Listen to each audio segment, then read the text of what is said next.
এই ভিডিওতে আমরা কমপ্লেক্স প্লেন সম্পর্কে আলোচনা করব।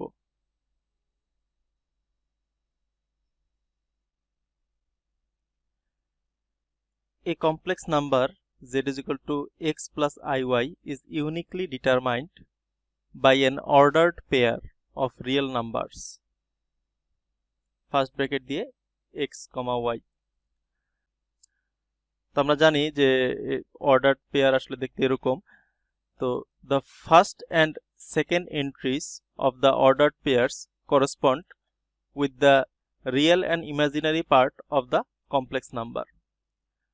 তাহলে এই ফার্স্ট এন্ট্রিটা হলো আমাদের কমপ্লেক্স নাম্বারের রিয়েল পার্টকে রিপ্রেজেন্ট করে, আর আমাদের অর্ডার পেয়ারের যে সেকেন্ড এন্ট্রি y সেটা আমাদের কমপ্লেক্স নাম্বারের ইমাজিনারি পার্টটাকে রিপ্রেজেন্ট করে। For example, the ordered pair 2 minus 3 corresponds to the complex number z is equal to 2 minus 3i। তাহলে আমরা যদি কম্পেয়ার করি যে আমাদের এই কমপ্লেক্স নাম্বারটার রিয়েল পার্ট হলো 2, তাহলে এই 2টা হলো আমাদের অর্ডার পেয়ারের প্রথম অংশ, আর আমাদের এই কমপ্লেক্স নাম্বারের ইমাজিনারি পার্ট হলো -3, তাহলে এই -3টা হলো আমাদের অর্ডার পেয়ারের দ্বিতীয় অংশ। আবার বিপরীতভাবে আমরা এটা বলতে পারি যে একটা কমপ্লেক্স নাম্বার যদি এরকম হয় যে 2 - 3i, তাহলে সেখান থেকে আমরা অর্ডার পেয়ার পাবো 2, দিয়ে -3। তো এক্সাম্পল হিসেবে যদি দেখি, দ্য নাম্বার 7, এটাকে যদি আমি অর্ডার পেয়ার হিসেবে লিখতে যাই, এটা হবে 7, 0, অর্থাৎ আমাদের এই 7টার ভেতরে শুধু রিয়েল পার্টটা দেখা যাচ্ছে, ইমাজিনারি পার্টটা দেখা যাচ্ছে না। অর্থাৎ আমাদের এখানে যে 7 আছে সেটা আসলে কমপ্লেক্স নাম্বার হিসেবে বিবেচনা করলে আসলে আছে 7 প্লাস 0i। তো আমাদের রিয়েল পার্টটা হলো 7 আর ইমাজিনারি পার্টটা হলো 0। তো সেই অনুযায়ী আমরা বলতে পারি যে আমাদের আসলে যে এখানে যে 7 নাম্বারটা সেটা অর্ডার পেয়ার হিসেবে লিখলে 7 0 হিসেবে লেখা যায়। একই রকম ভাবে শুধু যদি i কে কমপ্লেক্স নাম্বার হিসেবে বিবেচনা করি, সেটাকে লেখা যায় 0 1 হিসেবে। আমরা যদি আবার দেখি যে i-টাকে কমপ্লেক্স নাম্বার হিসেবে বিবেচনা করলে সেটা আসলে কি হয়। আমরা i-টাকে যদি কমপ্লেক্স নাম্বার হিসেবে লিখতে যাই, তাহলে লেখা যায় যে i equal to 0 plus i। তাহলে এখানে আমাদের রিয়েল পার্টটা হলো 0 আর ইমাজিনারি পার্ট হিসেবে i এর সাথে আছে 1। তাহলে সেই হিসেবে আমরা এটাকে যদি অর্ডার পেয়ার হিসেবে লিখতে যাই, তাহলে আমরা লিখব এভাবে যে 0, দিয়ে 1। সেম রকম ভাবেই যে -5i, এটা যদি একটা কমপ্লেক্স নাম্বার হয়, এটার রিয়েল পার্ট হিসেবে 0 আছে আর ইমাজিনারি পার্ট হলো -5, তাহলে সেটাকে আমরা লিখতে পারি যে 0 - 5 হিসেবে। তাহলে এই পদ্ধতিতে আমরা যে কোনো complex number x plus iy কে আমরা একটা পয়েন্ট হিসেবে লিখতে পারি যে x, y। এখন দেখব কমপ্লেক্স প্লেনটা কি জিনিস।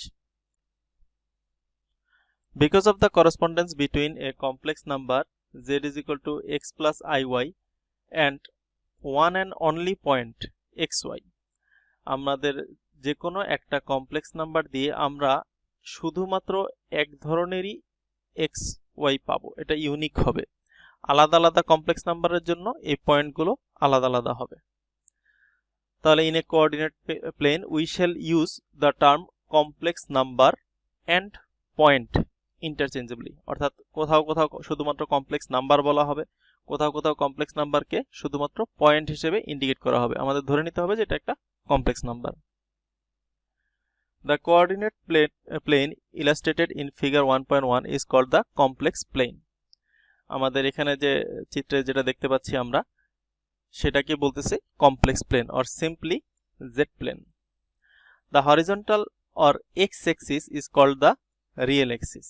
অর্থাৎ আমরা কোঅর্ডিনেট প্লেন আঁকার সময় আমরা x-axis y-axis যেগুলো লিখি, তাহলে এই x-axis যেটা সেটাকে আমরা বলতেছি যে রিয়েল অ্যাক্সিস, আর লম্বালম্বিভাবে আমাদের যে y-axis আছে সেটাকে আমরা বলতেছি ইমাজিনারি অ্যাক্সিস। তো the vertical or y-axis called the imaginary axis because a point on this axis represent a pure imaginary number. তাহলে আমাদের যে রিয়েল অ্যাক্সিস বলতেছি কারণ আমরা এই বরাবর আমরা x এর ভ্যালুগুলো বসাই, মূলত আমরা এদিক দিয়ে যে পয়েন্টগুলো লিখি সেগুলো হলো আসলে x এর ভ্যালুগুলো, অর্থাৎ অর্ডার্ড পেয়ারের আমাদের যে প্রথম অংশটা সেটা আমরা এই x অ্যাক্সিস বরাবর লিখি। তো যেহেতু এই প্রথম অংশটা আমাদের কমপ্লেক্স নাম্বারের রিয়েল পার্টকে রিপ্রেজেন্ট করে, সে কারণে এই অ্যাক্সিসটার নাম রাখা হয়েছে রিয়েল অ্যাক্সিস। একই রকম ভাবে যে আমাদের যে y অ্যাক্সিস আছে সেই y অ্যাক্সিস বরাবর আমরা এই ইমাজিনারি পার্টটাকে আমরা সব সময় বসাই। তো এইভাবে করে করে আমাদের y এর ভ্যালুগুলো বসাই, তো এগুলো সবগুলো ইমাজিনারি পার্ট, এই কারণে এই অ্যাক্সিসটার নাম রাখা হয়েছে ইমাজিনারি অ্যাক্সিস।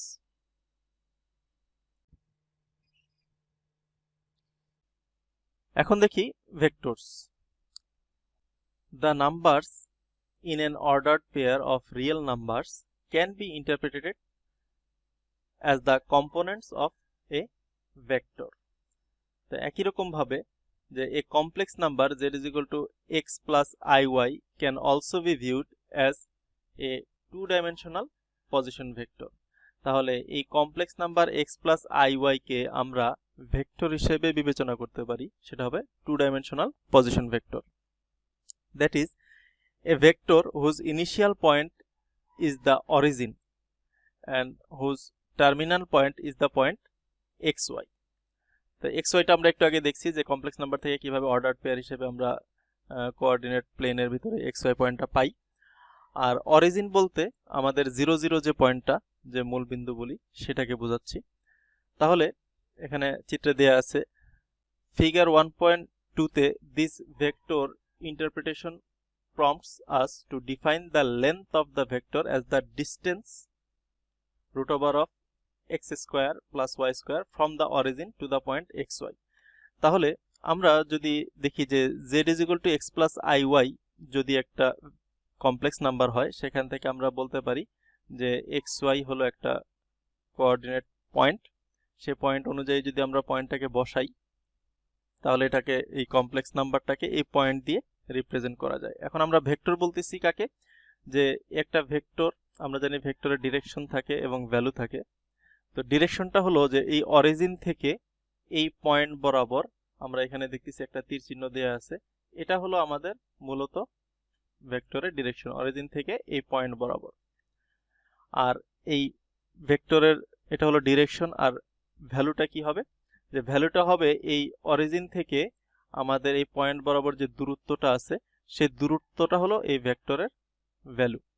তো দূরত্ব নির্ণয়ের সূত্র, দুইটা পয়েন্টের দূরত্ব নির্ণয়ের সূত্র কি আমরা জানি যে root over of x1 minus x2 whole square plus y1 minus y2 whole স্কোয়ারের যে সূত্রটা। তো এখানে যেহেতু এই পয়েন্টটা অরিজিন 0 0, তো সেহেতু আলটিমেটলি দূরত্ব যে ফর্মুলাটা, সেই ফর্মুলাটা হয়ে যায় যে root over of x square plus y square. এই ফর্মুলাটা অবশ্যই মনে রাখতে হবে।